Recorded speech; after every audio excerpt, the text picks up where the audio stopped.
રાજકોટ મહાનગરપાલિકાની ચૂંટણી માટે આમ આદમી પાર્ટીએ શરૂ કરી છે તૈયારી।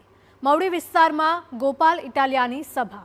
રાજકોટમાં મવડી વિસ્તારમાં આપના ગુજરાત જોડો અભિયાન અંતર્ગત ગોપાલ ઇટાલિયાની જાહેર સભા મળી હતી, જેમાં તેમણે નિવેદન કર્યું હતું કે ભાજપના મળતિયાઓ અને ભ્રષ્ટ અધિકારીઓના પાપે સામાન્ય નાગરિકોને હાલાકી ભોગવવાનો વારો આવે છે।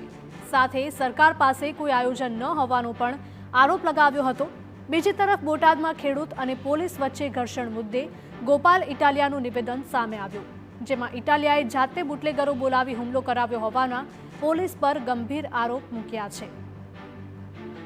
રાજુભાઈ અને ઈશુદાનભાઈના નેતૃત્વમાં જે ખેડૂત આંદોલન ચાલે છે, એ આંદોલન દબાઈ જાય, ખેડૂતની માંગણી દબાઈ જાય અને આખો મુદ્દો આડા પાટે ચડી જાય, એવું આયોજન આજે ભાજપના કહેવાથી બોટાદની પોલીસે કર્યું છે।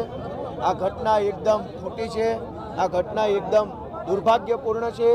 આમ આદમી પાર્ટી પૂરી તાકાતથી જોર જુલમ અને દંડા સામે લડવાની છે।